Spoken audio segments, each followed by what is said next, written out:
Keith, you cut your you had cut your camera off? Yeah. Oh, okay. Let me. Okay.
Okay, people. Good morning. We're live here on AOC Community Media. I want to thank everybody for joining us this morning. We're running some new software. You know, Keith and I are always the consummate experimentals. We always experimenting with new software to make our streams go flawless and to try some new things to get more information out to you. Good morning, brother Keith Falk. Good morning. Good morning. Good morning. Welcome. We want to welcome y'all to Real Talk, where we keep it real. We give it to you uncut, raw, and just the Yeah, way it's uncut supposed to raw. be. And brother Keith is rejoining us again. He's been on the hyenas. As you know, brother Keith has been a longtime community activist. He's also a DJ in the community. He's been a longtime radio personality. He also been a member of AOC Community Media. Started at a very young age, a very knowledgeable young brother. And it's so great to have him in our corner. And I know Brother Wallace would attest to that, man. You started out with the Community Matters show, and I know we all like branch off different places and stuff, but I know you always got something good up your sleeve, and you're always reinventing yourself, Brother Keith. Brother Keith, on Real Talk, we're going to try to, talk about some local issues and some national issues that are affecting us locally. But first, I want to say this. Please support community-based media. Support AOC community media. It's easy to become a member. It's easy to join. It is a place where you could get your thoughts out, your emotions out, and some call to actions. So please support community-based media. Shout out to everybody who's working at AOC community, William, Skip, Brother Shahid, everybody in between. Now, Brother Keith, we're going to get to the meat and potatoes. What you want to do as far as introduction? I mean, I want to thank y'all for joining for one, and tell the people just be vigilant. Look, take your time and watch what's going on. Look at the news. Look at these different platforms and watch what's going on. There's a lot of information out there to be shared. There's a lot of things going on, and I think we've got a way of being vigilant. We got away from being vigilant. We got away from making sure our people are safe in the community. We got away from it. We got a little comfortable with partying, got a little comfortable with doing what our normal routines is instead of being on all 10. I believe we got away from it. And there's a lot of things going on that we need to speak about. We need to get this information out. You want to start right here in Lafayette? Yeah. Brother Jay, I'm Go ahead. gonna do a solid introduction. Then I'm gonna let you kind of map it out. Because I know you've been staying on top of this issue a lot. Right here in Lafayette, the Lafayette Police Department, for one, there's a lot of video surfacing of the police department. I don't want to speak too vague too early, but of the police department violating people's civil rights, actually using force, and force that could be deadly force if bystanders or families of the victim suspect is not around, could turn into deadly force. And we have to pay attention to what's going on in our own community. We can't let these festivals, these award events, we can't let these different events take us away from what's actually going on, what's really going on. On TV 10 on KLFY last night, I seen the police department issued a statement reminding everyone about the state law of interfering with police investigation. What I want to remind everyone is that anyhow there's that state law about interfering with police investigation, you still have your First Amendment rights. You just keep it at a certain minimum. You keep it at a certain level. You don't get too close, but still protect the rights of one another. What's going on? What's really going on? Yeah. So Brother Keith, I'm gonna introduce this video right quick and let the people decide for themselves. And this is just the first of one, Right. There you go. I'm at the first of many. And we're gonna set the this was recorded week before last. I think I'm not too sure. Maybe people might understand the context of what happened. Go ahead.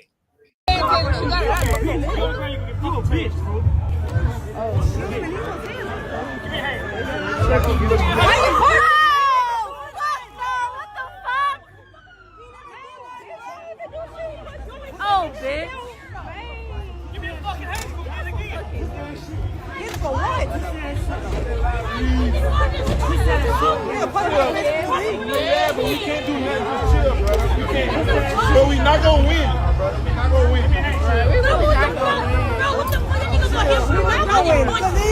I'm still recording this. I don't give a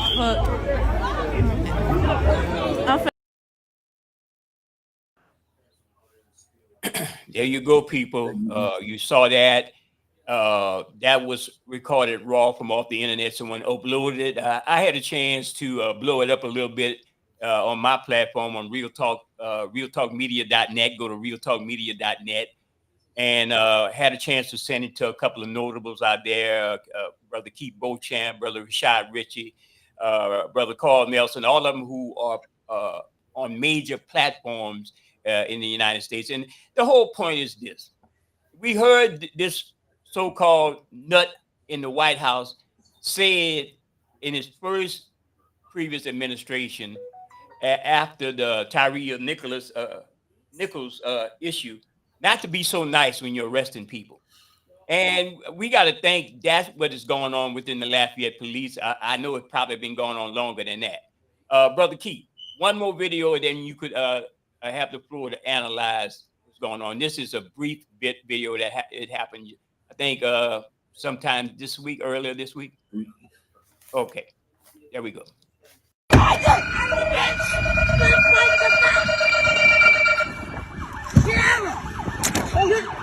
I told you, motherfucker, stop!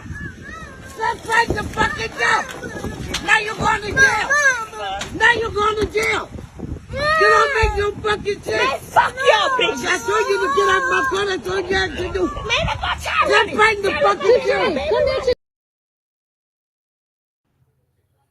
Well, you know, I want to apologize to the audience out there this morning, and I should have given a disclaimer. The video is raw with a lot of curse words, a lot of profanity, but we know law enforcement does use profanity. And I understand that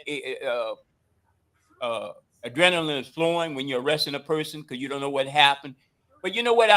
The picture of that young baby boy viewing that situation, this also often we see the same thing over and over again. We have become desensitized on the issues with policing. Now, I'm going to let you comment on that. Brother J, before we get into it, I want to say this. I want to say this to our audience.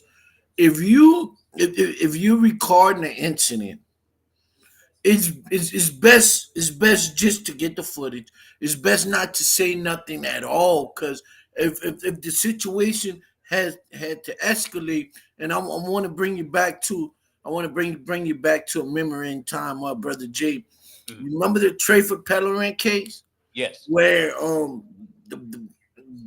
the person shooting the video hollered he had a knife, and the DA office used that, or the state police used that to justify the officer's actions. So if you catching footage of wrongdoing, please try to not verbally engage in the footage, because if things escalate, they can use that to say, well, this would happen. It's justified. And then at the same time, we know it's wrong, but they got something to make it justified. Now, but in the first video, you can clearly see the individual on the ground, pinned down, can't do nothing, can't harm them, but they steady punching. The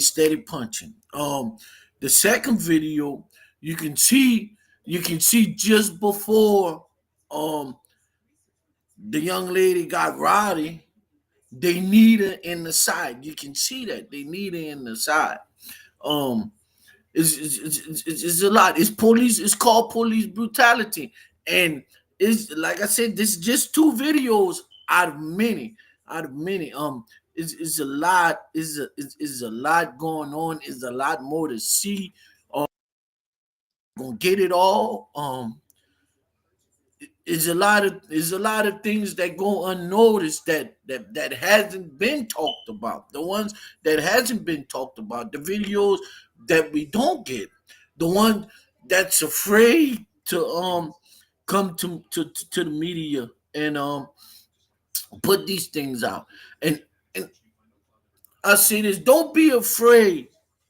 Don't be afraid to speak on something where your rights was violated, because it needs to be addressed. Because if it's not addressed, and day after day, officers continue to go unpunished, it's gonna just keep happening, keep escalating. It's gonna happen to the next, to the next, to the next, to the next. My family gotta worry.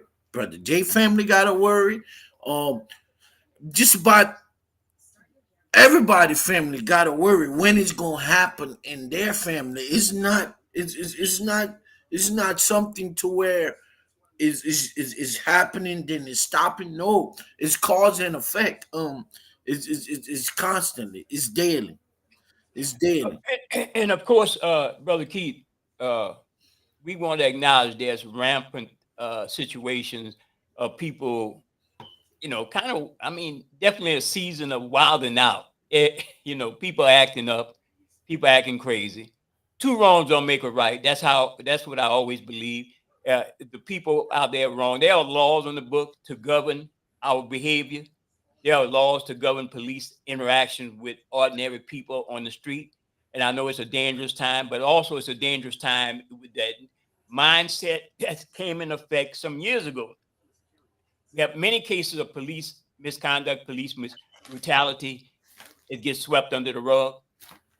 In other words, just because people are committing murders, people are acting up, cutting up, acting wild, being disrespectful, does not give law enforcement the right to be the judge, jury, and executioner on the scene. Now, I'm saying this in relation to the present administration.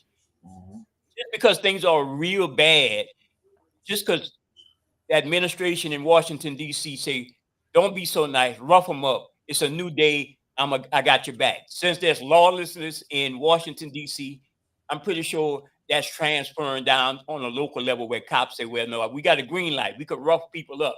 We could violate the civil rights because And, we don't have a civil rights. We don't have and, no civil rights in this country under this administration if we had any in first place. and, If you look at, I think I have a image I want to put on screen. Is concerning the state of Louisiana, and let's see, why is Trump? Let me take this graphic down over your face. Okay, why is Trump jailing student activists in Louisiana, where thousands of immigrants are detained in private prison? Now, you know where they're going with this, Brother Keith. They want to make Louisiana already the prison capital of the world. Louisiana already last in every conceivable statistic of every way possible. everything. Every way possible. So now they want to just solidify that title by making it the prison capital of the world, where we're going to have concentration camps set up in Louisiana. Now, on yesterday, we had I'm gonna bring this one up too. We had this situation right here. We had a town hall meeting with brother Congressman Cleo Fields, right? He had a town hall meeting. Correct. Now, anybody want to call in and tell us what the town hall meeting? I think Brother Wiles might call in and tell us. The whole issue is this. We could have these town hall meetings and engage in niceties, but it's a new day. Where these people in Washington, D.C. are cutting off every fix for if we want to counteract some things. They're putting people in place to do away with laws, to do away with protections. My thing, if Cleo wanted to really make an impact on the citizens who sees him as their congressman, which a lot of people probably attended were in that 3rd congressional district, Brother Keith, and we have a congressman by the name of Clayford Higgins. You know, if you want to use that old Southern connotation to his name, he won't hold no town hall meeting for people like you and me who are in this district. But what Cleo and others, the brother congressman from New Orleans, could have done is start having rallies where people, even people outside his district who support him, can say, look, enough is enough. We're not accepting the lawlessness of the administration and the Jeff Landry who's co-signing to that administration in Washington, D.C. Cleo, what they should have done and the so-called Louisiana Black Caucus, caucus, whatever they call themselves, the do nothing bunch, they should have been rallying the people to support them. They are the biggest creators of voter apathy because they do nothing, but they show up for cameras, light, and carpet, and really don't talk about anything that's affecting the people, the cuts that might be coming down or not coming down.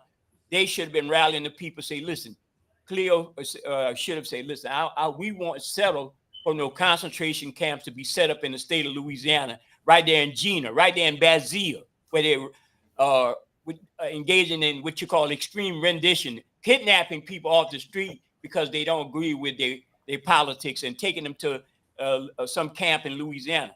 This got to stop, man.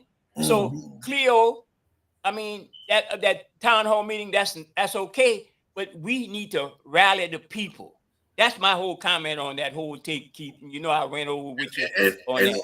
And I want to say this about this town hall meeting, Brother Jay. I'm not knocking the congressional representative. I mean, it's good that he's giving a town hall meeting, giving information, but can we get Clay Higgins?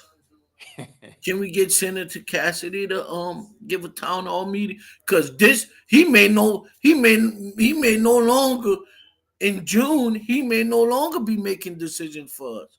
You talking about Cassidy? No, Cleo Fields. Yeah, that's true. He may no longer be making decisions. Well, influenced because he's not in much of the 3rd congressional district that covers Lafayette and New Iberia and Lake Charles. But people look to him as hope because he got in the office, and it might be some type of sea change. You're right, brother. Because the Supreme Court is the Louisiana State Supreme Court is signaling that that congressional district is unconstitutional.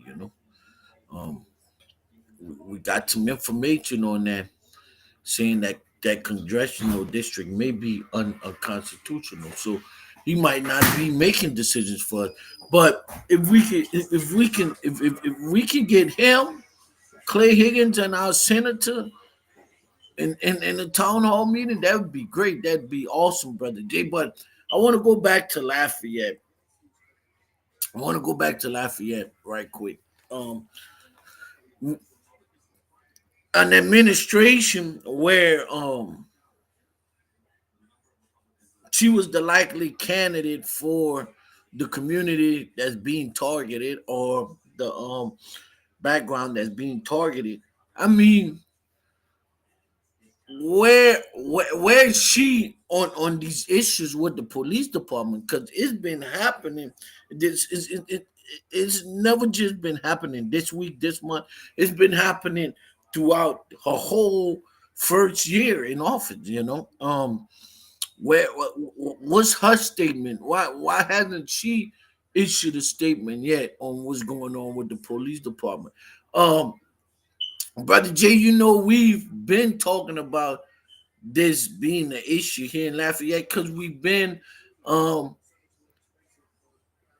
outlining plans for a citizens review board over the police department with subpoena power to get things done since the Trayford Pellerin case. And I keep going back to that because it's unique. It's a unique incident. Maybe that's what we need here in Lafayette, a citizens review board. But nationally, we got a president Brother Keith, before we go back into it, I'm sorry to interrupt, but I think we have a call on the line. Go ahead, caller. Yes, good morning, Brother Jay. Good morning, Keith. Good to see Brother you. Keith, can you hear Brother Wallace? I can hear. Okay, great to have you on, Brother Keith. Okay. I mean, Brother Wallace. Great to have you on, Brother Keith, and to all the listeners. I want to stay on the subject. I know y'all talk about Cleo Field meeting last night too. I did attend that. Right. Well, tell us, Okay. tell us, you were there. You were there, and I like to thank you, Brother Wallace, because we've been on your platform and we talked about town hall meetings till it was blue in the face, and we talked about it on the other platform. So you don't mind if I take a little bit credit? Maybe somebody heard it down the street and told him. Go ahead, brother. Well, you know, Brother Jay, that's one thing I could say about you. You're always bringing to the airwave the things that we need to know and how we need to know it and why we need to know it. Mhm. You know, but let's talk about the police brutality and things like this. Right. We're gonna go back to Chief Glover. You know, when Chief Glover was the chief here in Lafayette, he was one of the best chiefs that we ever had while we had a chief of police. And the thing of it is, they got rid of him because he wouldn't betray the badge. He wouldn't go against what a chief's supposed to be.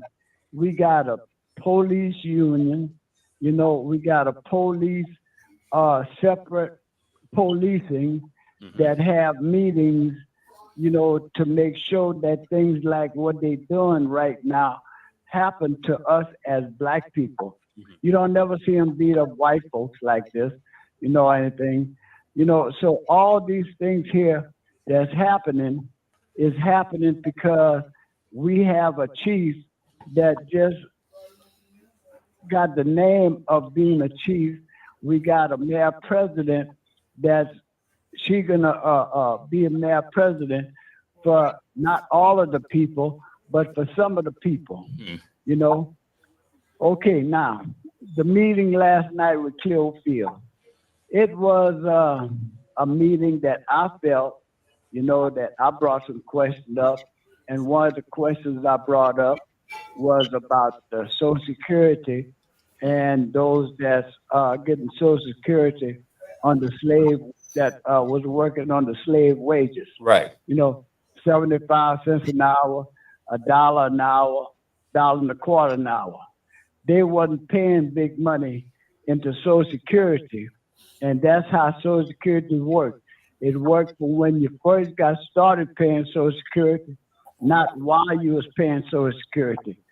Those that started making good money in the 70s and the 80s, they getting decent Social Security. But those that fell up under the slave wages, they're not getting Social Security. And I know a lot of people, especially white people, are getting at least $1,200 a month Social Security, where black folks is not getting but maybe $700-800 a month Social Security, and they've been working all their life, you know. Right. I brought up that at the meeting. I also brought up the hospital that is so dearly needed with emergency access on the north side. It went to a statement, you know, and somebody cracked a joke. I think it was A.B. Rubin about a hospital on the north side of town, you know, and it seemed like everybody wants to say it's not going to happen, you know. Why is not going to happen when you have all these apartment buildings, subdivisions coming up? Like I told them, when you down 911 in an emergency, a person is having a heart attack or some real strong illness, well, the ambulance got to get to you. Once it get to you, they work on you the best they can. Then they got to roll to the south side to get you to a hospital. So why not a hospital on the north side of town, you know? And that was the question, you know, that I had. You know, they had quite a few people at the town hall meeting. Okay. You know, I commended Cleo for having a lot of youngsters on his administration from Lafayette, you know. And matter of fact, just about everybody in his administration is from Lafayette, Lafayette North, and surroundings, you know. So I liked that what he was doing. I didn't stay for the whole meeting, Right. but the part that I stayed for, it was very interesting. You know, we didn't have a whole lot of elected official from here, you know, that was there, Right. that should have been there, you know, and he did a fairly decent job answering the questions that the people was asking, and a lot of people was trying to see where they 501c3 would be would be standing with the Trump administration. Mm-hmm. He did talk, made some statement about Trump, you know, and things like this here that if a Republican was in the room, they might have not been favorable to him making those statements, but he did, you know. Right. So it was a decent meeting. Uh-huh. As far as I'm concerned, it could have been better. And I figure it's been better if our mayor president was there to be with the congressman. Yeah. If her administration would have been there, if a lot of the parish people would have been there to, you know, represent him. Right. And they just had one parish guy, and he's the chair of the council, you Right. know. I didn't see none of the city council being there unless they came after I left. But I left, it was about 7 o'clock. Well, apparently, Brother Wallace, some of the city council members don't have no concern about what going to be the effects of this administration trickle down effect in Louisiana into the city of Lafayette. And apparently the mayor president, and I know I don't mean to stop you, I'm gonna let you go. The mayor president, her alliance with the black community to carry her over the finish line probably should have been it should have been let's say she should have been thanking the community, for the black community, for carrying her over the line in that last election, and especially the alliances with the person she got in charge of the what they call that, a community relations title. Yeah, the community. Part of the Democratic apparatus that supported Cleo Fields. So I see the disconnect. But apparently, if Donald Trump shows up in Lafayette, you're going to probably see everybody, even a couple of so-called black politicians, show up at his rally. You know, I'm just being hypothetical again. I'm Brother trying Wallace, to take it out to the logical world. Brother Wallace, why we in Lafayette? Brother Wallace, why we in Lafayette? How long has the fight been? Because I know it started way before me. How long have the fight been to get a citizen review board over the police department here? Ooh, Brother Keith, I've been at this over 20 years, and it's been going on way around that time. You know, we had Kraft in office, we had some others in office. I can't remember all their names, you know, but when it comes down to the black community, what they was doing, they was putting a black and a white officer together, you know, and when you had a newly hired black officer, the white officer would stand back and see how the black officer would treat his kind, you know, and if he roughed him up or put him on the charge maybe that he didn't really commit it, they would go back and report, or he could be one of us, you know, and this is how all of this been going, you know. So I've been in the fight, in the struggle since 96, 97 for sure, you know, and I done seen a lot of things. I done seen a lot of things with our black elected official, our white elected official, you know, the people and how they react to things.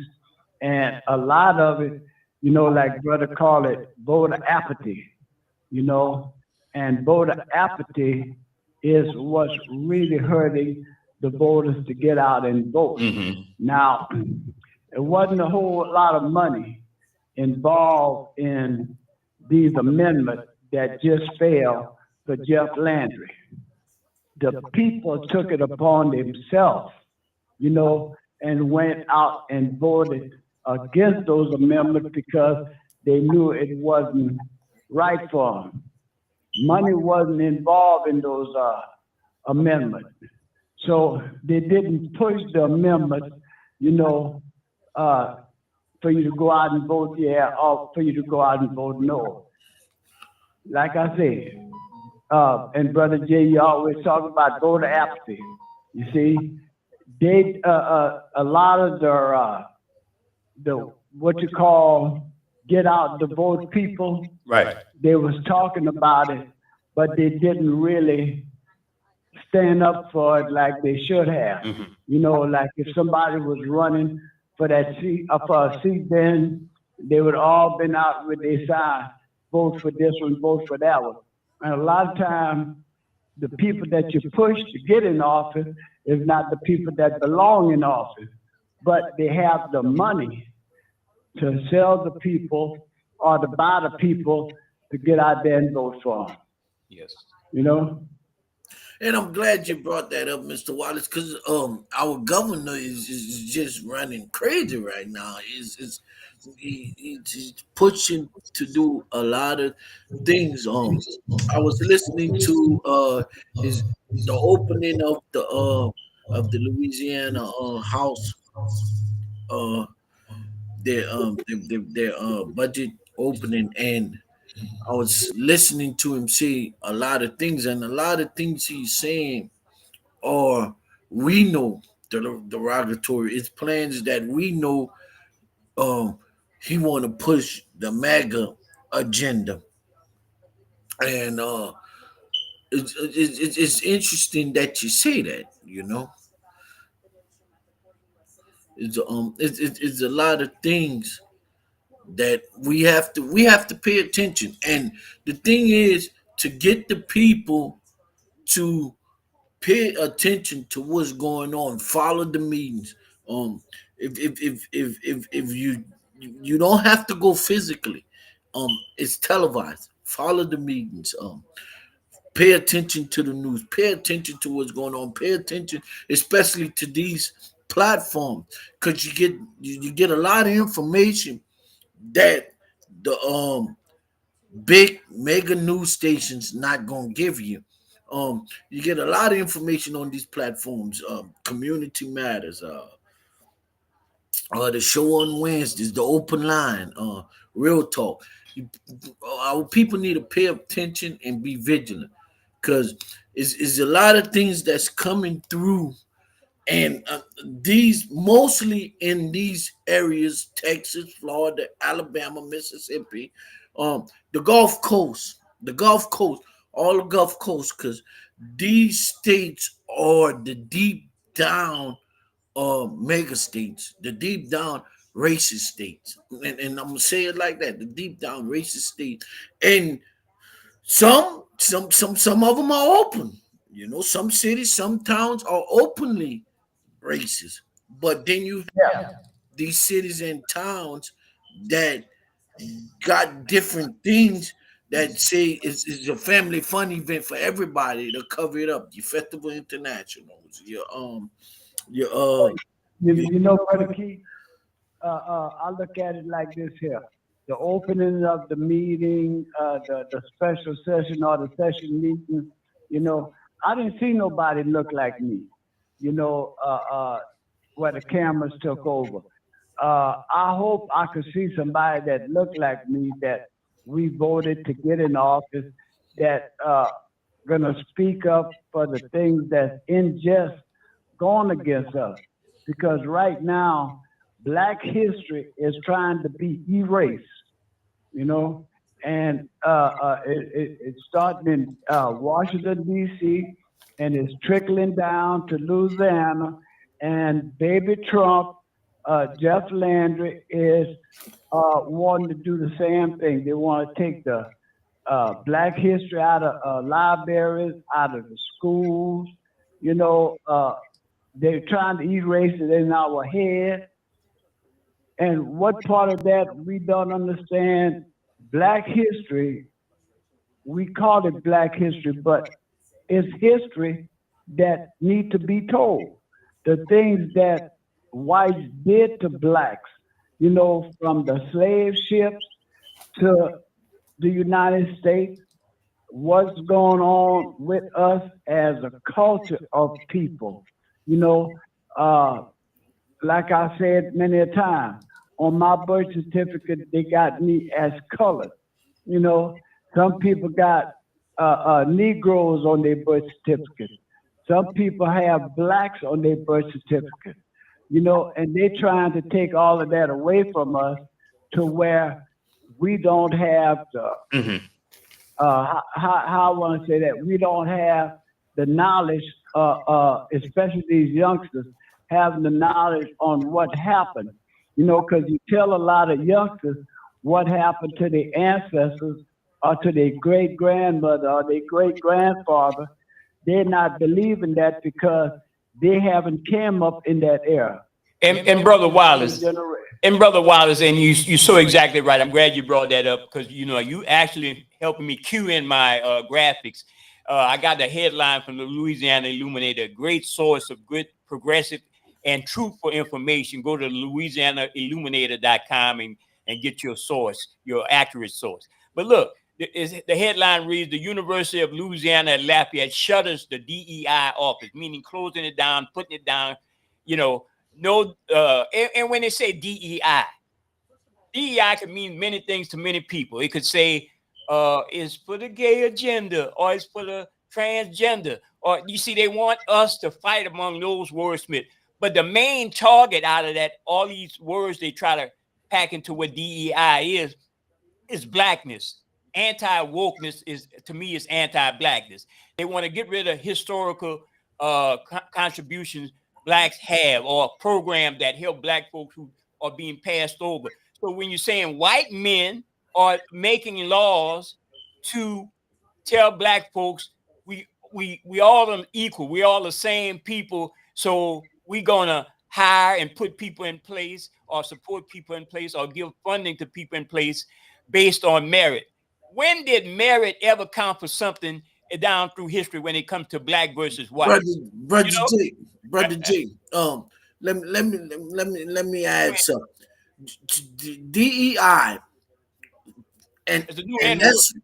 that's what our people really need to know what it is. DEI, it is for the handicapped, the disabled, the African American people of a different descent, different color, black folk. It has nothing. It has nothing to do with just transgender. It's not just uh, it's not just about a person's sex or none of that. It's really to tackle civil rights. It's really to take down civil rights. Um, that's that's why they're doing away with DEI. Right. The laws that say you're still the laws that was put in place to make blacks and whites equal, to where the whites are not putting in policies in place to where you white, you get the management position. Well, and they're saying it's giving Black, favoritism. It's giving favoritism to cultural. It mhm. making putting one culture up over another culture. Hasn't that been going on in this area for a long time? It's called Cajun Acadiana people. Cajun Acadiana is another DEI word, but you see, it don't apply to them, you know, since they make the laws. That's what we got to understand when we push back on them. If you want to do it with DEI, you need to do away, take Cajun off of the Cajun dome, take Cajun out of everything, stop taking blackness and turning it into Creole, then you turn it into Cajun. They've been doing DEI for the longest down here, and I'm pretty sure Brother Takuna, if he was alive, would just say the same thing. Go ahead, my brother Wallace. Brother J, DEI, you know, it's not just for black folks. It's for white women Right. also. Right. The white women gain more from DEI than blacks did. Yes. You know, at one time, a white woman couldn't vote. A white woman didn't have a voice in their culture. You know, and what they're doing right now is trying to make it seem like it's all about us, but it's not all about us. Right. You know, I've been under DEI. You know, when it was a different name, they call it a different name back Right. in my time. You know, and It- all these things is doing is saying, you know, we gonna take whatever y'all got away from y'all. You know, uh, they burned Tulsa, Oklahoma. There's another place in Boston. We got phones now. We got a whole bunch of legal information that we have that we never had when we was coming up. When we was coming up in school, they gave us hand-me-down books, the raggedest books that you could find, and if you got a good-looking book, it was thrown in there, you know, to say, you know, we giving y'all something good too. But all our history books, when we was coming up in school, wasn't our history, it was their history Right. and their stories. Correct. And a lot of us went to their schools where their education, you know, a lot of us went to black schools that taught black teachers what to teach us. Let's go to the ministry. A lot of those guys went to a ministerial school. You know, they taught them what they wanted them to preach to us, and we went along with it. You know, this is why I'm so glad I learned who my God was and how God is invested in me. You know, and I know He loves me, and everybody else needs to learn that too. You know, Key, I'm still waiting on that book too, bro. But that, you know, we got that going. You know, no problem. But Keith, you know, I commend you for being a young man. You know, that stand up, do researches, you know, into what is going on around you, going on around in the country, in the state, other people's state, and not too many people are young men that's gonna do what you're doing. You know, Sure. know that white supremacists is out there, knowing what white supremacists could do. And this is what I appreciate about you. You being a young man and you trying to bring it to the younger generation. Open up the younger generation eyes, my brother. Oh Yeah. yes. And again, Brother Waters, your show comes on Friday. I don't think, as a side note, AOC Community Media will be closed for the holiday season this weekend. And so, Brother Waters, I think you have a replay coming on, right? Yeah, it's gonna be a replay. I don't know which replay. I don't request which replay to come on or anything like this here. But William and Skip been doing a real good job for as Right. putting the reruns on. Right. Yeah, we certainly appreciate look, community-based media, and like I said in the opening, that we got to support because we don't know how long we have, Brother Wallace, and as we close, as I don't know if you can stay on the line, but let me tell you about this. This is how wicked these people are, and the people that co-sign uphold these fools from Lafayette to Washington D.C. Trump administration, the FTC chairman, Brandon Carr, who's one of the architects of Project 2025, right? We know these people had a game plan coming in. It wasn't going to be like the last crazy administration. It could be much more crazier with purpose this time.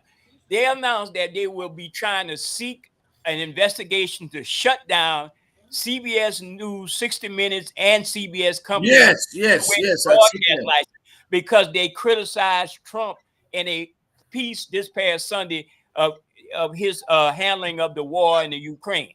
Now the point is this: if they could pull that off, which I doubt it, they could do it to people like you and I on AOC if they decide, because I guess we small fries and we would have to step on somebody's feet hard. Maybe if we keep calling Clay Higgins' name on this show, maybe they might take me off the air. But the thing is this. So what you saying? The thing is this, Wallace. Go ahead. Go ahead. Listen, what you saying is they trying to take our freedom Of speech, away. yes. And if they take our freedom of speech away, where do we go from here? Can somebody explain into the that? gulag, meaning the prison, the concentration camps in Gina, Let me and say this, Brother Jay. all points in between where they would love to put us, because they're building all types of jails in the state of Louisiana. I'm a little, the sky is falling. It's the truth, though. Let me add this. Oh, if they take away, if they can get rid of the First Amendment, guess what? Coming up, All the rest is coming. Christ coming up, and I look more at the resurrection of Christ than Easter or bunny rabbit bringing me an egg. Yeah.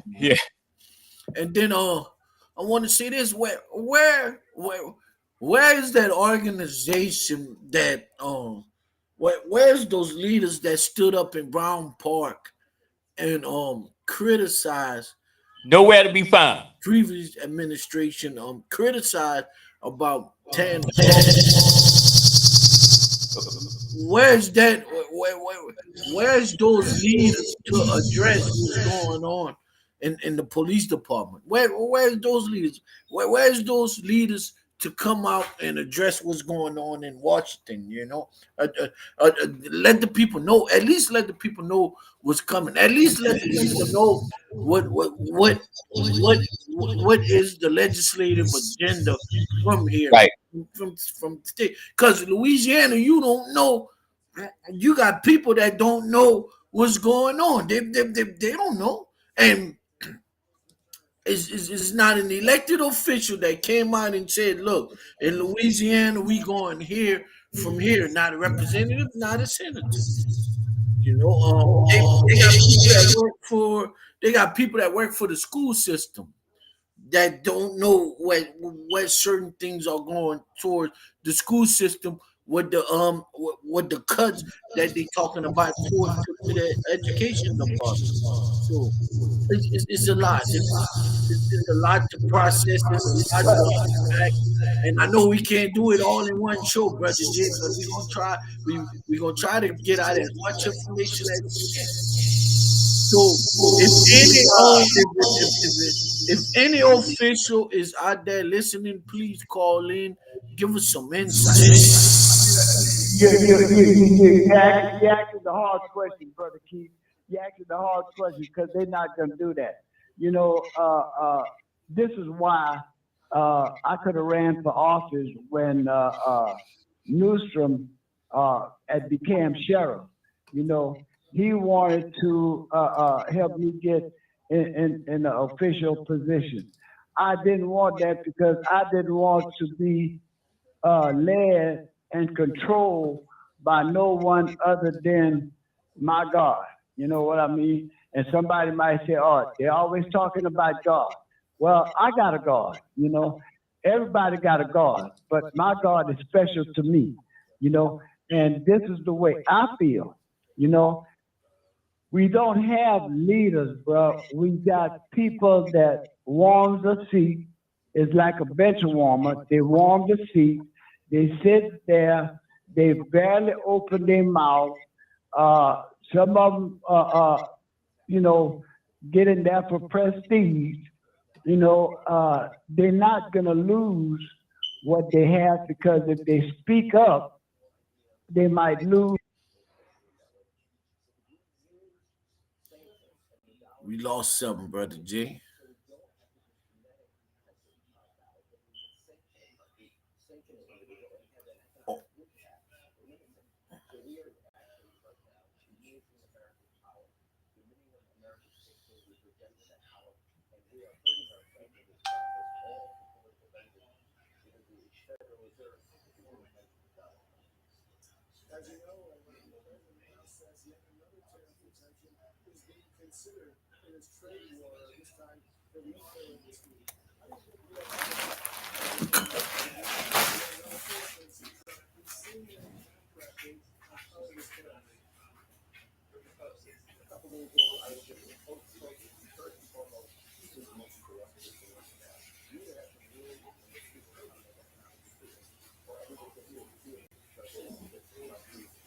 I say leaders, I'm gonna say elected official.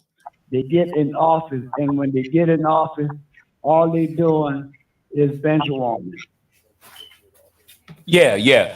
We seem to lost Brother Keith. If you could hear Brother Keith chime back in, turn your camera on. Yeah, I stepped out. We have technical problems we get different places, not just to AOC community media. We all over the place. And again, please support AOC community media. Support the Community Matters show. Come on every Friday from 10 o'clock to 12 o'clock. Shout out to Brother Oscar Narcisse. Shout out to all the shows. Brother Mr. Kevin now, he comes on Thursdays at 5:30. We have Brother Darren Muhammad. We don't know if we got a live show this coming Easter Sunday, but we certainly gonna work hard to get us a live show, if not a replay. Digital Soul Showcase, some new music videos coming at you this Sunday on AOC Community Media at 4 p.m. this Easter Sunday. Also, check out the Open Line Radio Show tomorrow. We'll be live, and hopefully we have a slight different programming. What we call a holiday message. Hopefully we have our guest Miss Deanie on. If not, we'll go back to our regular controversial rounds that we always have. But again, these shows, Real Talk, which are every first and third Tuesday of the month for 2 hours from 9:30 to 11:30, and all inspired by the great people like Sister Khadijah, Brother Wallace, and Brother Keith. Hey, Brother Jay, no. Brother Jay. Yes, sir. It's not controversial. It's not controversial. It's history, that we're trying to bring to the community. Controversial means, you fighting for something, and yeah, we might be fighting for our to keep our civil rights, to keep our rights to be black men, in our society. But man, sometimes, it's just like all those blacks for Trump. All those that's black for Trump, I don't want to be black no more. Yeah. Well, I got one more graphic I'm going to show up, and Brother Keith, I hope you don't mind. We talked about that. I have a different take. Before we go to the next subject, Brother Jay, what I want to do is you want to come back to it, or you want to go to this one? Yeah, we're going to come back to it. Our young, you say you want to do this one? Yeah, we can do this one. Yeah. Our young people, Brother Wiles, the graphics are on screen. My thing is this. We got to make them understand that a lot of the senseless violence, we had a 14-year-old killed in New Iberia, a promising young man, a great basketball star in junior high. And we don't know the whole story behind the story. But 14-year-old is too young, Brother Keith, to get shot down in the prime of your life. That's a baby in a sense. And we know our young people doing some wild and out things. But whose fault is it? But well, we got to start somewhere. My thing is, remind our young people, Brother Wallace, we can't let them go out there and not understand the real world. Your enemy is not who you think it is. Somebody who's your op, rolling around in a nicer vehicle or rolling around and got bling. Your ops are the system that's trying to hurt your mother and your dad and your father legacy. The system is your enemy. So take that energy with you use at the end of a barrel of a gun and apply that in thinking and educating yourself and saying, I'm going to help lift my community out of the dust of what these people are trying to put us in the mud in a bad kind of way. And stop doing the work of the KKK. The KKK is actually in Donald Trump mindset. The mindset is bragging that we don't have to do a damn thing no more. We don't even have to put our hoods on or do nothing. We just let them get hold of a gun and do the work. So I'm saying that's some factual evidence. This is not no made up story to get people motivated. This is some real evidence behind this thing. This And we system of can white go. supremacy in the state of Louisiana, Brother Wallace, the amount of guns flowing in and out of Louisiana for a small state, make it make sense. So I'm gonna let you guys take the floor on that. We can go. We could go on and on and on and on and all day. Don't realize Of once that bullet come out that gun, Go ahead, let you him. can't get it back. You know, and once you can't get it back, look what they're doing now. They're putting millions of dollar bail on a person that used a gun. You don't have to even kill nobody. You know, if you do a drive-by shooting, you know, you not only hurt, you trying to hurt somebody when you do a drive-by shooting. You're hurting somebody when you pull the gun. But look at all the people that you hurt, you bring along with you. Your family, the one that's pulling the trigger, your family is involved. The other family, if the bullet hit that other person, all that you bringing there with you, you know, you are disturbing uh, two families, yours and the person you did the shooting on.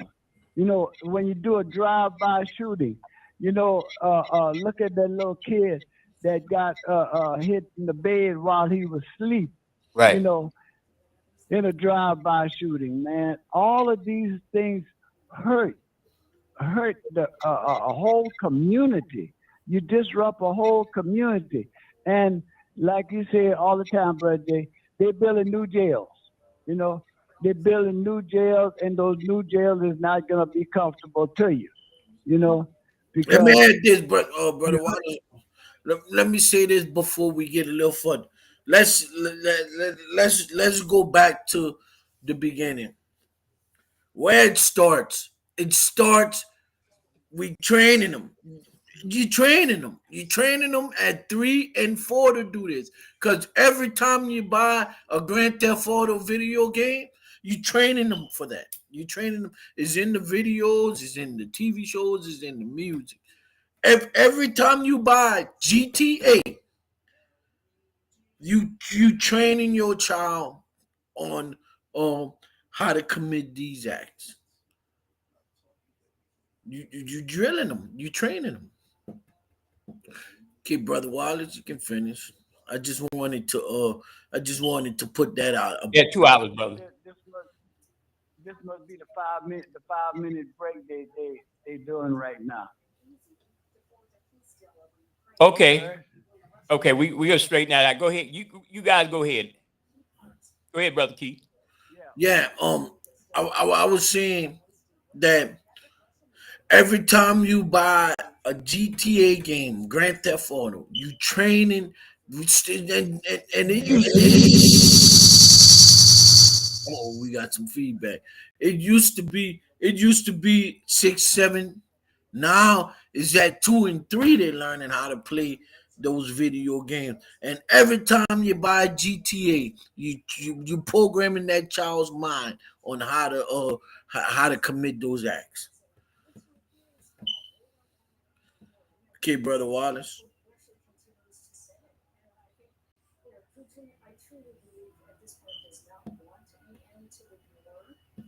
And the state is just steady creating laws, steady creating laws to put you in the prison system, because they allowing you to go get they allowing you to conceal carry. They without a permit. You can carry conceal without a permit, but you're a convicted felon. We got you. You're felon in possession of a firearm. You know is not legal. We got you.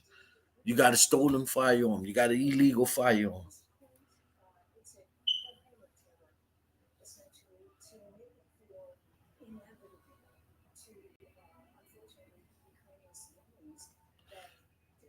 So what we have to do is train um sit down and train our kids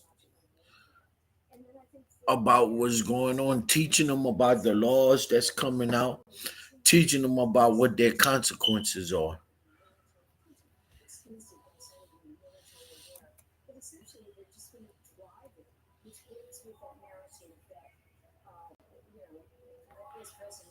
And we're having some more technical difficulties.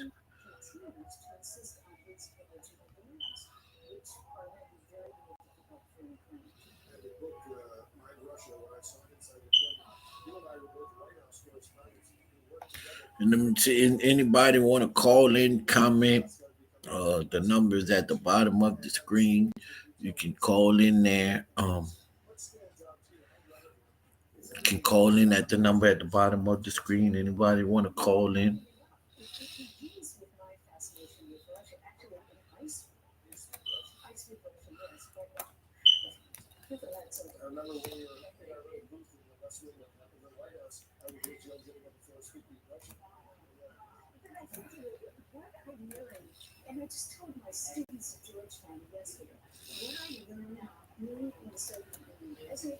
Hello, Brother Keith. Yeah, I'm still here, brother. We could send the resend the stream. Might be a technical glitch. Yeah, that's what I see. We was having technical difficulties. Let's see. Let me see. Yeah, it's on. It's streaming to AOC. Okay, brother Wallace. You want to continue what you were saying? Because you At the age, what it is, the age limit, not at the age of 15, you could be charged as an adult. Correct. And what you were saying about the amendment, if that amendment would have passed, it would have dropped the age to 10 years old. Supposed to reintroduce that law in a different fashion in the next available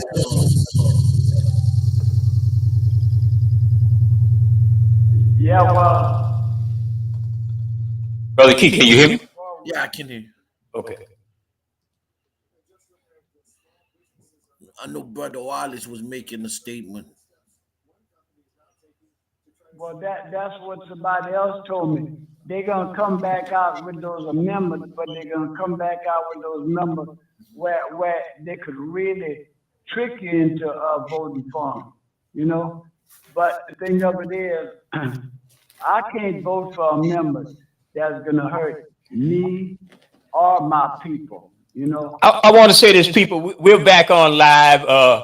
Thank God for the good technical people at ALC Community Media with these things, these new softwares that's coming out now, which is getting, I think it's getting a little bit better to establish. You know, you will have those glitches, but we want the people at home to know if somebody still got us on, let us know. Let them know we still back on. We're back on television, and it's essential that we keep running these programs and thinking of new ways, Brother Wallace, to make it more convenient for people to listen and look.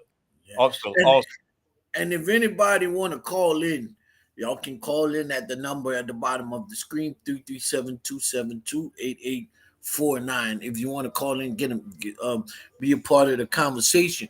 If we even opening the floor, to all elected officials. Stop that, brother Keith. Stop that, brother Keith. They not calling in. You know, I appreciate you, man, trying to invite them, but they don't know how to accept that kind of invitation, bro. You know, because we need answers. We need to know where we go. Let me ask both of you guys. Have y'all heard that the state of Louisiana is starting to? They want to do much of the Trump administration, and there's some articles about this whole thing, whether or not they want to promote healthy eating in the state of Louisiana so they can start the food stamps. Well, here's how asinine this thing is in this state, right?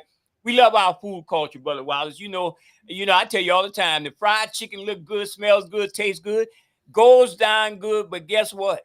It might cause you blocked arteries, hypertension, stroke, kidney failure, and so forth. Right? Even though our ancestors been eating this for years, The thing is, we want to be more healthy in the state that's already suffered from number one. But here's how asinine it is. They want to limit what you could buy with food assistance, food stamps, and and they use that excuse of we don't want you buying soda because we want you to eat healthy. But yet, the lieutenant governor goes out promoting eating the crawfish all salted down with spices and eating a bunch of potatoes and corn and all that. Well, you know, me and Keith party till the end of the day. Keita eat till the end of the day. Me and Keita party. But guess what? We know when to say when. The problem with this, with the secretary, with the state of Louisiana is doing, is just to punish poor people, to take their food assistance away. It's not for eating healthy, because if you want to eat healthy, you wouldn't have no goddamn Boudin festival. Brother Jim, Brother Wallace. Heart attack food. You Brother wouldn't have none of that stuff that you feed in the state of Louisiana and get tourists to come and eat. Brother Jim, Brother Wallace, let me add this in there. Let me add this. Every time the GOP or the mega push out an agenda about it's for this, it's for that, it's for something opposite. I don't think it is about no health, eating healthy habits. It's about seeing how far they can go. That's what they do. There you go. Seeing how far they can go, and if they go that far with no problems, they're going further. They're going to touch on something else that's essential. Brother Wallace, you still there? Yeah, Brother Jay, I don't have no problem with eating healthy. You know, I really don't. You know, because there's a lot of things that I don't do. I can't say because I don't do it, I don't want nobody else to do it. You know, everybody have a choice, and what their choices are may not be mine. What my choices is may not be theirs. So, but when it comes to eating healthy, I try to do it. You know, I don't do it every day, but I try to practice it out of a day. You know, eating a fruit. You know, I like cookies. You know, I don't like sodas because I don't like sodas. That don't mean nobody else have to quit drinking sodas. And when I drink sodas, I drink a Sprite. You know, other people drink whatever they want. You see, but why should I deny somebody what they like or what they want because I don't do it? You know, that's just like a lot of things I don't do. I don't criticize nobody else because they do it. That's their choice, you know. Mhm. But don't force your choice on me. And that's what they're doing. Well, They're forcing their choice on the people that they're supposed to be helping. do you think is some what we call Karen type in the store got a sister with a big old basket of all types of potato chips, soda, and cereal? Got two baskets, and maybe that Karen, and we know what the code word for Karen, the ones that want to call the law on you, the ones who want to report you, the one who think you as a black person shouldn't be existing in their space. Maybe that Karen is mad enough. She called down there to the Trump administration or Governor Landry, say we need to take them off a food stamp because they're holding up the line. Or is it that the state really genuine and say we could promote healthy eating? Well, if the state was interested in promoting healthy eating, Brother Wallace and Brother Keith, they would have an agenda that would support stop eating all of these so-called delicacies in the state of Louisiana that can cause hypertension, high blood pressure, put you on a pad to the kidney dialysis place, and so forth. Louisiana has the worst health outcome because of the lifestyle and the eating we want. So you won't see Jeff Landry promoting healthy eating out of the state. You'll see him tapping down on the food stamp because Karen is complaining that you're holding up the line with 4 baskets because you got all them food stamps. That's what it's about, man. I mean, let's be logical. Correct. Let's put it like this here. Let's say if a woman got 5 kids, Right. you know, she got to fill each one of those kids' appetite. Why try to make them all eat the same thing when they got different taste buds? Right. You know, like all of this here is controlling. They want to control what we do, what we eat, where we go, how we see things. If they could put blinders on us, that's what they would do. Yeah. You know, Yeah. because that's what you call control. You know, and when you control something, you have it real good. Jim Jones had a whole flock of people that he controlled. Wow. You know, and look all the people that he took away. Well, You Keith, know, some people. Keith, I'm glad he said that because guess what? We have a Jim Jones in D.C. Yeah, and we got MAGA Mike Johnson, who's one of the person administering the Kool-Aid. correct. Yeah, you know, go on, brother Keith. Yeah. Oh yeah, we got a whole lot. And then, brother Jay, I want while we on the national level talking about it, I want to go back to this. You remember? You remember when Trump first implemented that he he was coming in with border patrol his immigration plan, Right. and we was telling people it's not just about the Latinos. It's Right. not just about the foreigners, really. I don't want to sound like a racist. It's not really about the foreigners. It's not really just about the foreigners. He's going far as the U.S. citizens.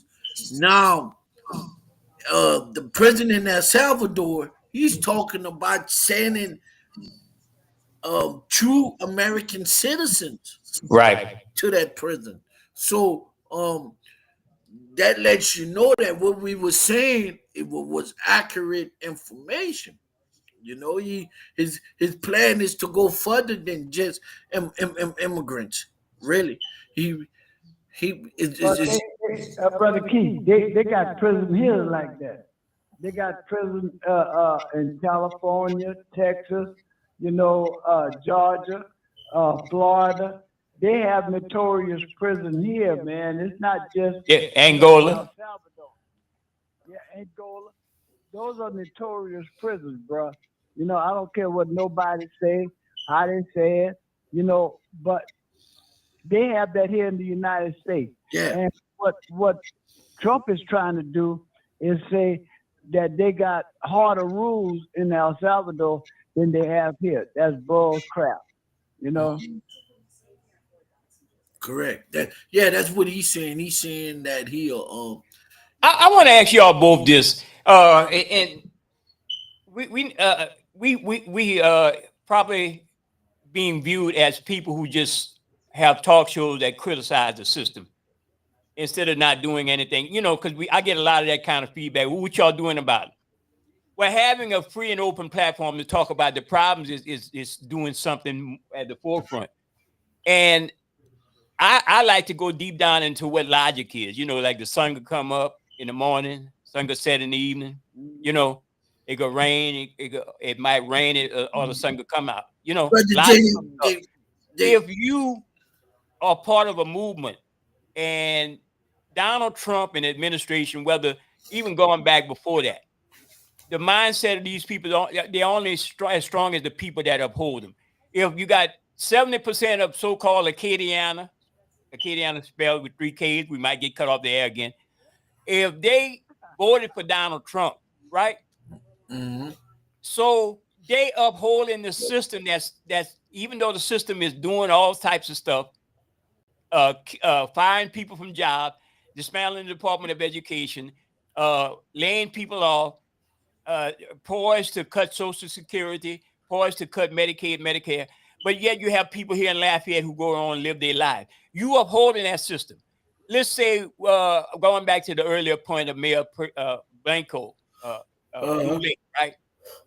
She is being upheld by her party. Her party is the Republican Party. The Republican Party on a national is upholding Jeff Landry. Jeff Landry is upholding Trump. So you got to link that to the people that uphold these people in power who's making your life miserable. If it's just like when we say a bad cop does something real bad and you got cops all around them and we call them some good cops, and the good cops know the bad cops is doing something wrong. They just as guilty, right? Right? And Brother Jay, I want to as the bad cop. So if Mayor Blanco, who black folks helped put in office in the Lafayette area, if her party is doing the wrong things to the people from on the state and national level, well, why are we upholding her? Why we can't call her out? Are you going to denounce your party people? Are you going to denounce Jeff Landry? Are you going to denounce Liz Morrell, who's making all these asinine laws and pushing all these crazy stuff? You're not going to do that, Blanco and others who support him. And even your DEI hire, who you have as the head of the community relation. Are you going to denounce her party for upholding all this bad stuff that's coming down with the people? You're not going to do that. Well, you're part of the problem. So we got to start thinking in terms of logic. We got to speak in the same terms, Brother Wallace, that they're speaking on television, the Trump administration, the Jeff Landry administration, the Liz Morrell. We got to speak the same way. If we're not speaking the same way, well, we just going to be the sheep, going to be led to the slaughter. Correct. They call that go along to get along, Brother Jay. Yes. We're not going along to get along. And we don't need to go along to get along attitude right now, because you know where that go along, get along attitude gonna get us back to Jim Crow, slavery, the 1870s. Going along. But there are some who watching us now and said we should not be criticizing Trump or the administration or Jeff Landry. We should be criticizing Biden. Well, I got news for you. Biden not in office no more. Even though if he have a program from the 80s and the 90s where he pushed the crime bill, that does not apply. I'm talking about in the real time, the stuff that gonna affect us, not brother. That's what I'm saying. Right now, the stuff that our children gonna have to deal with. This is the stuff. And that's where the distraction comes, because they got people want to talk about something that happened 30, 40 years ago. In that sense, politically, when you have much more horrendous policies all being put in your face and telling you accept it. That's what I'm saying, Brother Jay. You got a man, they talk about what a man did 40, 50 years ago, and you got a president right now that's saying it went on yesterday, and it's going on today, and it's going to go on tomorrow. And tomorrow is our future. You know, what didn't happen in the past, you know, a lot of things didn't happen in our past. We just got to make sure that our past don't repeat itself, because that's where it's going, repeating itself. And go ahead, Brother Keith. Go ahead, Brother Keith. They cry about what a man did 40, 50 years ago as a senator, not a president, as a senator. He voted for the 99 crime bill, where he voted for it. But you got a president right now that's telling every white supremacist it's okay to show it. It's okay to bring it out. It's okay. You got a president that went let I don't know how many rioters, pardon them all. We pardoning them all that try to take over the nation's capital, and you don't hear these same people talking. You don't hear them talk about that. To me, it made me think they're rolling with the mega crowd. They like what they do.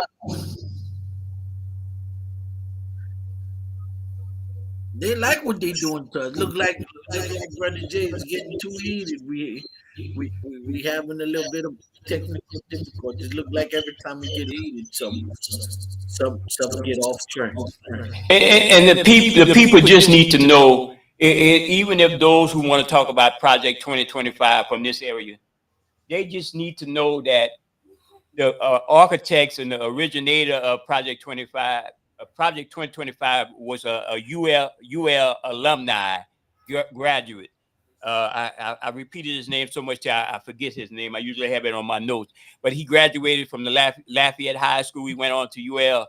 Now he's the top architect in which a bunch of them are the top architects of Project 2025. Right. And this is the plan they're implementing with Elon Musk, who Brother Keith and I talked about on the show 3-4 years ago on the People's Tech Show. Taking entertainment show, yeah.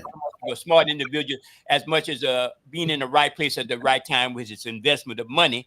His money he inherited from the pillage of the land in South Africa, where his father was a person who owned mines. So people get the wrong impression. I hear black folks say, he's so smart, he's a genius. Matter of fact, that Cybertruck, Brother Wallace, and I know you into trucks, I don't think that's something you would be driving if they gave it to you. Oh no. Or a garbage truck.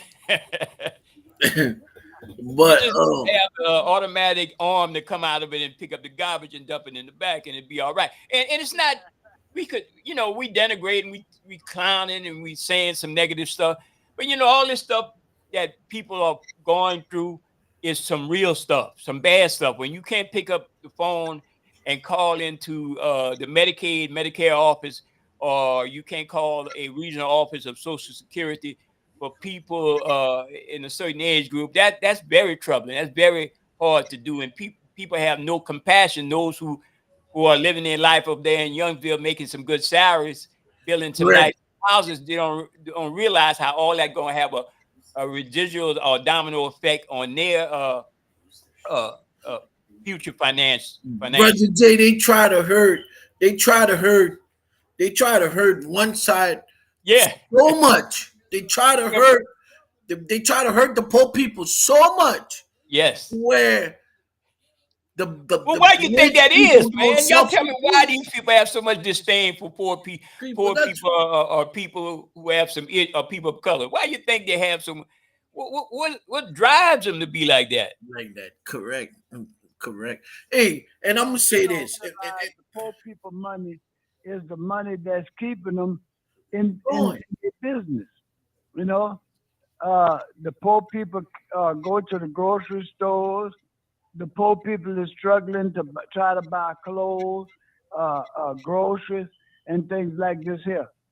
The rich people not buying all the stuff that the poor people is buying, So cut out welfare, cut out food stamp, and see where you're gonna go, because the rich people won't be able to make no more money. Right. The poor people, well, everybody buy gas, not just rich and poor. Everybody buy gas, but you start cutting off the poor people money, guess what? You ain't gonna have the money that you used to have it. If you cut the middle class off, the rich is not gonna have the money that they used to have it, because it takes everybody to make the world go around. And then, Brother Jay, just separate the poor people or the middle class to stop the world from going around. And you're going to stop yourself from going around. You're going to stop yourself from being a part of Wall Street, and things like this here. And then, Brother Jay, that's where I'm at. And when I say this, I'm talking about the leadership room. We not fighting back, but a few of us. Maybe Jasmine Crockett should lead. The party. Maybe it's time for a change. Maybe Jasmine Crockett. And Jasmine is getting some criticism from so-called conscious black folks, and I'm much more conscious than anybody else, and I don't think the conscious black community have a clue ever of getting out of whatever, because they go too far into outer space to come back down to see some reality on the ground. And they get mad at you and stuff like that, and they take it personal. So, and they come. They actually think, I wouldn't get mad at black folks if they have a way of thinking, but if they put that into action, if I see a Clarence Thomas who's using his position to hurt us, or maybe some idiot that they have in the cabinet, you know, like the lone brother who came down here a couple of years ago. Remember, he came to Lafayette, the lone person in the Trump administration who's now head of the HUD, Federal Department of Housing. He came down as an appointee of the Trump in the last administration, and to talk about opportunities on money. Let me get this phone call. I think we have a caller calling in. Good morning, caller. Brother Wallace. Hold on. Brother Wallace, I'm gonna put Brother Paul on the line. Hold on. Whoa, man, good to get, man. I was about to We can get them in together, Brother J, or no? hear your voice, brother Wild. Good morning, Brother Paul. Can you hear me? To you, my Paul brother. out of Lakeshore. Good morning, Brother Paul. Hot off the press. Man, they talking about building a $51 million judicial complex. What? $51 million in Lake Charles, Louisiana. And they're closing schools down. Hey, that's not a quality of life, a judicial center. Well, that's coming. $1 million prison and can't build a bridge to go across Lake Charles. Well, they can't build it now, because that's why they was fixing their Constitution amendment. They gonna mess with some schools around. Oh, they going working like Perwaners and that's not trying to pass it in the legislature. We're going to be down. We're going to go down the Baton Rouge, man. But they trying to pass it in the legislature without the people. So, Brother Paul, look, if it's gonna be done on a Saturday, I don't want no parts of it. If they're gonna do it during the week where you could disturb something, let them know All right, what's going on. Say that again. Yeah, holler at me, brother. Say that again. I don't want to go down on a Saturday where nobody's there. I want to go down there during the week where we're gonna disturb things. Let everybody know. That's right. Ain't nobody around on the week, on the Saturday. That's right. You know, they're at home looking at you and say, "Look at those stupid." Ain't nobody there. You know. Right. Man, I keep telling people they better pay attention, man. We the smallest state in the whole South. We've been producing oil and gas for almost just about 200 years. We've been providing, keeping people from freezing to death up north and all points abroad. But now they want us to take care of the world. Right. But what's in it for us in Louisiana? Brother Paul, I like to ask you a question, and maybe that might apply to Brother Wallace and even Brother Keith. We just know that Cleo Fields held a town hall meeting for that section of that super Negro district that the Congress gave us and the courts gave black folks in the state of Louisiana. But what we will have our town hall meeting with our 3rd congressional congressman named Clayford Higgins. When that gonna happen? Because I know Lake Charles is a very important district for Clay Higgins. We can't get our 2 elected senators to even call the town hall meeting. Even big clock pile playing games, Kennedy, with a Harvard degree, talking like he a country buck and fooling the people. He don't even want to have one. And we got Johnson, don't leave him out. He running the country. He got the most 2 powerful senators and the Speaker of the House. And look how we suffering over here. And matter of fact, what they doing is packing our state, they constituent base. And nobody saying nothing like he said, a handful of people. yeah. Brother Paul, what about Hannah and Simeon? What that race? What? Oh yeah, I don't know which way the wind goes. I'm gonna tell you another problem we got. It just, hey, it is what it is. See? You know, when a runoff, don't you know you got to work more hard in a runoff than you just coming out the front? Yeah. That's why you need to get that race over quick, because some reason people, they even harder to come back and get them to vote again. I don't, maybe it's a little different time now with things was happening now. If they know like I know, and the key, I've been talking about this a couple of years, like Rallo and with Wallace, and even when we was talking together, 80% voters project. We asking the people to come out 80%. They're not gonna do what we do. We gonna go beyond 80%, beyond 100. But if we can get y'all 80% to participate in this thing called voting, I promise you we're going to change something. Oh, yeah. Ain't nowhere in this country got 80% voting block. Nowhere. And we already did a good time beating back the amendments. Now let's build on it. That's all I'm saying. I'm just throwing something out there, brother. But you're saying the right thing, Brother Paul. Yeah. You got to build on your victories, man. These people don't think they ain't in the power. That's why all my votes don't matter. When they get a victory and they does not, boy, you done created a monster. You know what I mean? Correct. Mm-hmm. Correct. They got to win Well, with Brother victory. Paul. Then, Brother Paul, this is why they're trying to kill our voting rights. And they're trying to kill our voting rights so we don't get that power that we need. We didn't trade the voting rights. Yeah, I brought up the SAVE Act that the Congress passed. I don't know if it went to the Senate yet. United States Senate. The SAVE Act going to make it more difficult for you to register to vote. You might have to have that with your so-called real ID. That's another ploy. I really don't get it. They say, well, you know, it's going to stop terrorism and so forth. We can know who's flying or traveling or going into federal buildings. But, you know, they already have those safeguards. So that's another ploy. And they connecting it to voting now.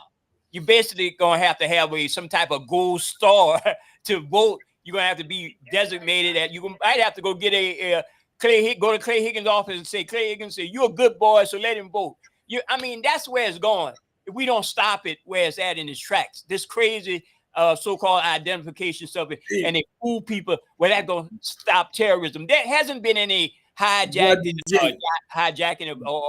or terrorist threat used when people traveling lately in a long time. So why they putting all these safeguards in that going to just keep people home, and people say they don't want to participate, whether they're traveling or in the voting process, Brother Wise? I think that's just a ploy. Yeah, Brother Jay, it's just like I said earlier.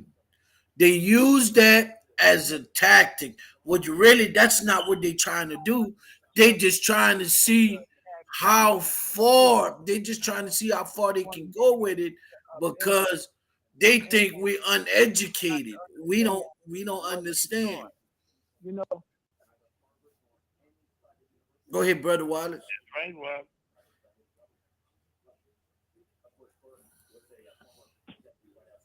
All right, we got a traffic jam right here. Anybody want? Go ahead, Brother Keith. I heard Brother Wallace speaking, but Keith is talking right now. Yeah, Keith is talking right now. Okay. Oh yeah. So like I said before, that's what they do. They put something else on the table, but that's not really what they want to do. They just see how far they can go with it. And if they can go far with it, they'll go further with it. All right, Brother Paul. All right, Brother Paul.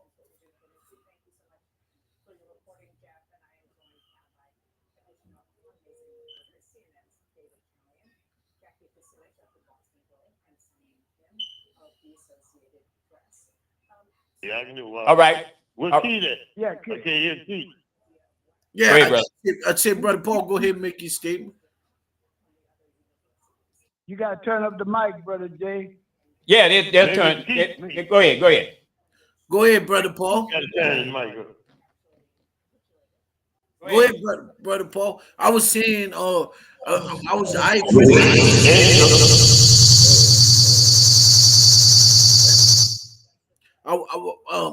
was just about finished with my statement. I was saying, Brother Paul, is that what they do is they throw something out there, put it on the table, and say that they doing it because it is, to see if they could get it passed. Then once they get it passed, it'd be something else for them to come back with, that because they know they can get it passed. Now they're gonna come back with something else.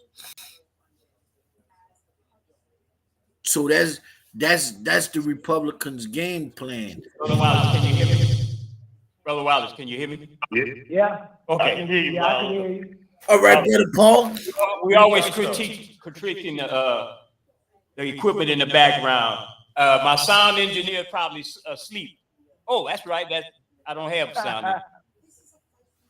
So, Brother Paul, you can hear me, Brother Paul? Brother Paul, Brother Wallace, y'all can hear me? Yeah. Yeah, I can hear you. I can hear you. Okay. Yeah. So that's what I was saying.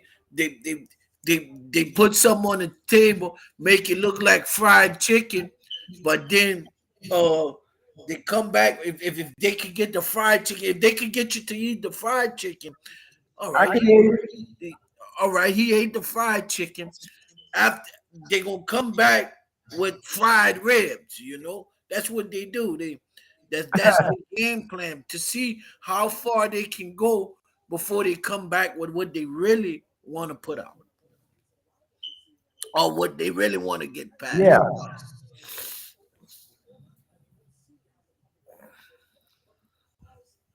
And I think Brother Paul wanted to make a statement. Go ahead, brother. Yes, I want to finish up about that $51 million courthouse, judicial center. Really? And which is unneeded. When they closed the school, and we got bad highways, we need a bridge to finish and infrastructure. Right. And community dying right there in the same city, but they 51 million. So that's not a part of the quality of life. So, Brother Paul, let me ask you a question. Let me ask you a question because I really want to understand. I want to make sure I'm understanding it right. They're gonna close the school down or pull 51 million from the school to put into the court system.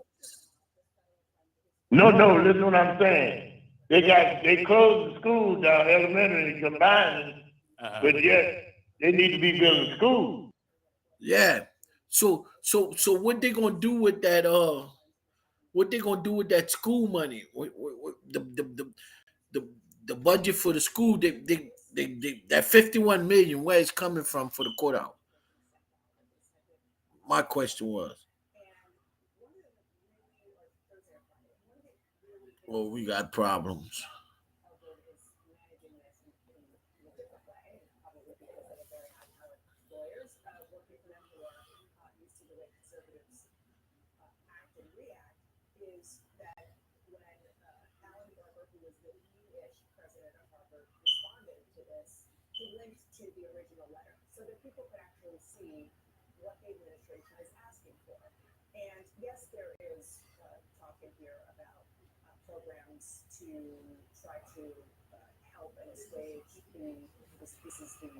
Administrations for egregious record of anti-Semitism or other bias.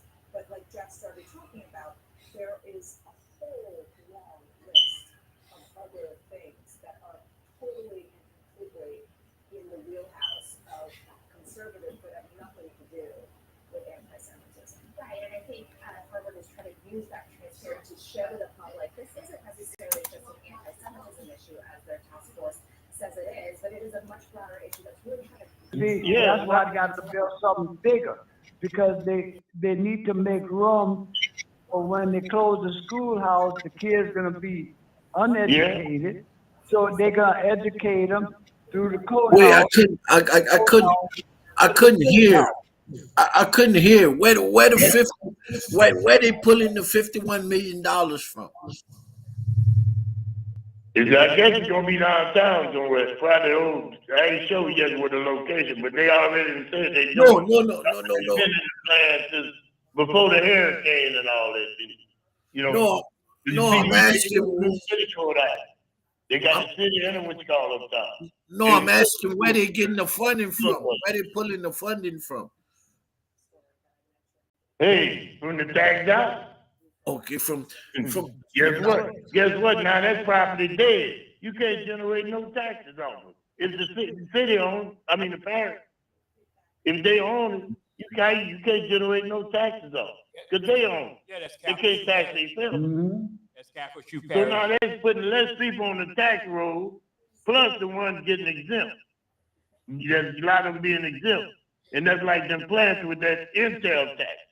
Here we get billions of dollars tax deferred when we need that to fix our state. What's in it for us, man? another thing, we ought to be gathering royalty checks from the state of Louisiana. Not only on oil and gas, but the damage they doing our environment. Right. There's a lot of stuff on the table, man, we ain't talking about. Well, you know, those judges are in some cases, those federal judges are allowing some of those cases to proceed for environmental issues. But this administration has been tapping down. You know, we got a disaster of a person head of the EPA in Louisiana. She is, I don't know where they got this sister from. That's a sister. Got it from Trump. You got it from Trump. Well, that's what I'm saying. You have to be real good to hold a person like that. And as a sister who wear dreadlocks, she wear dreadlocks, but push the ideology of Donald Trump and the mentality of the MAGA movement. Correct. And comes to be head of a organization or agency that have to basically they're at the forefront of guarding what could happen with your health if you have some kind of negative outcome, pollution, and so forth, the environment.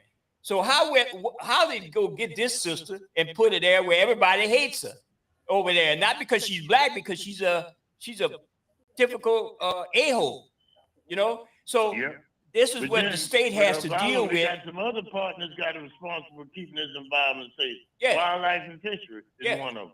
Right. The water resource. Right. They got numerous things supposed to be watching out public safety when it comes to the environment and theft. And they ain't doing it. Right. That's where we come in as a citizenry. That's why we do what we do, Brother Wild, Brother Vilo, Brother Keith. They got some stuff going on. They coming in. We fighting for our land. What I'm saying now, death to the sportsman paradise. We're gonna be, because they undoing if we don't stop them. Yeah. And before I got about 15 minutes. And I want to bring up this and give you guys some context of what this is about right here. This is coming up, and I hope we support this issue.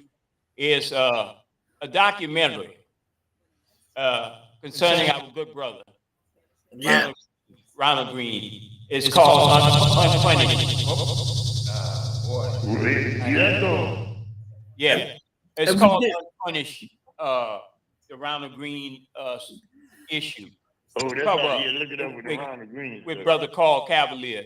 So I hope everybody get the information out. They're going to be bringing out some information. We were supposed to have Miss Danielle Hardin on, that sister of Ronald Green, to talk about the situation that went on with her brother. And the title says so much, unpunished. You know, nobody was really punished in the sense that the family know who really did what and how the cover up was so big all the way up to the Democratic government, you know. Now, Brother Jay, I want to I'm glad. I know we spoke about this earlier, but you remember the state troopers, the state trooper who came on the show and he put a lot of things out there to break and it was during an election year. Yeah. And we had somebody here to the Black Caucus also. Yeah, we called out these different organizations. We called out these different organizations to support this man. Don't you think don't you think less support the support he didn't have could have caused some of this to happen? Could have caused these officers to go unpunished? Yeah. Oh, definitely. I mean, the cover-up is the unpunished issue. Paul Cavalier is on the flyer. If you look at the flyer I have on screen, he is on there. He's in the documentary. And he did name some people. He named a former head of the Black Caucus, Mr. Vincent Pierre, who's now an assistant to the mayor of Lafayette. And I would listen, would step forward and give his take on it as it relates to Mr. Carl Cavalier, calling him out, you know. And the thing is, Vincent is probably a good brother. The NAA, the system of politics, be prepared to be called out on some of the things you don't do, you know. And I hope nobody get mad. I hope you don't get mad about that. But Carl Cavalier is the one who called his name. And that's where the problem with lies between him and Carl Cavalier. the NAACP, I posted on social media about we all need to stand together and get behind this brother. And then one of the NAACP members came on attack, in attack mode. Yeah, the person that always attacks on behalf of whatever they are doing. Supported. I guess so. So maybe us not paying attention or us not supporting may have led to these officers going unpunished. And then for these officers going unpunished, by them going unpunished, might be the reason why we're seeing a lot of police brutality in Louisiana. And Brother Wallace, you're still there. I hope people take it the right way. Just because you're not a part of something, nothing didn't went down on your watch, you have a right. You should be saying something if you are knowledgeable on the subject. Because we had an ex-head of the Louisiana State Police, the first African American from this area. He could have spoken out on that. If he stand for righteousness and justice, he could have spoken out on that because his expertise. He's retired. He should have spoke out. So it's not just Benson, who was at that time head of the Black Caucus, who was called out by Carl Cavalier. There's so many. Cleo Fields was at the run of the rallies. We don't know what he did behind the scene, if he supported Mr. Cavalier and the Green family. But we have to, all our elected officials who are there, who's doing that. Brother Jay, this is John Bell Edwards, who's a Democratic governor. They should all be called out besides the governor.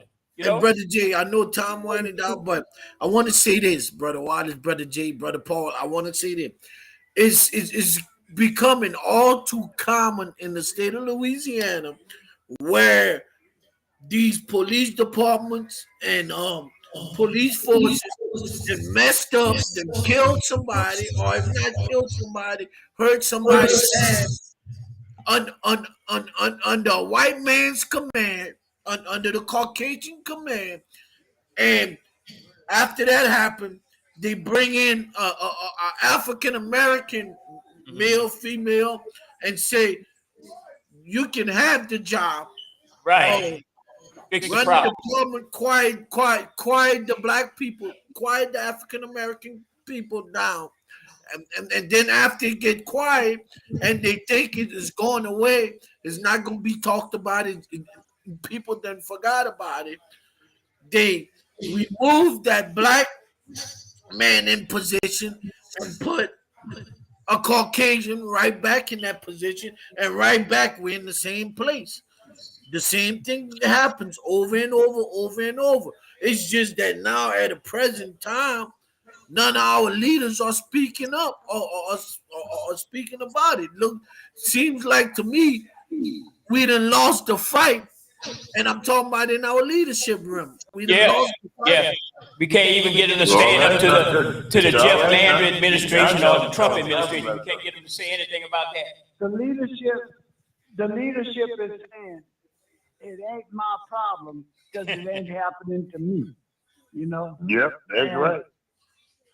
The leadership that we supposed to be voting for is sitting back, laughing at us because they getting their check, they getting their retirement, they getting everything that they want, But hell with everybody else, right?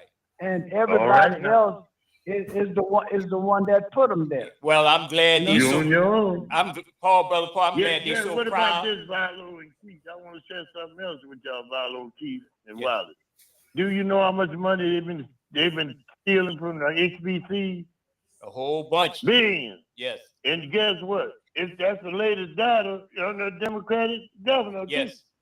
They give the patent up to the European college.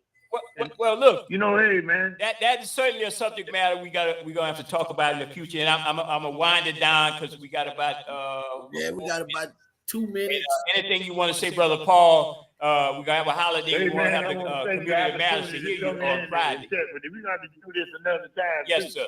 I'm gonna have to get with y'all on that, man, because we had some good time at that little short time. Yeah, oh yes, and we live on television. That's the good thing. Even though we had to restart it, yeah, but we live on TV. Hey, appreciate you, Valo. All I can tell you, anytime you're a good brother, man. I appreciate you. And Brother Wallace, we hope to see you on the replay. It's gonna be a rerun this Friday, but the following Friday we're gonna have a good show. Definitely. All right now.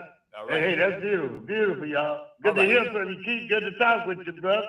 Good to hear from you, brother Paul. Brother Wallace. We can try to rope him in, Brother Wallace. We can try to rope him in. Yeah, well, you know, I think Brother Keith gonna be all right. You know, he has to do what he has to do, but when it's time to come in, he come in. Yes. You know, so I really appreciate it. That's what I'm talking about. That's what I'm talking about. All right. Thank y'all, brothers. Thank y'all. But Brother Keith. Yeah.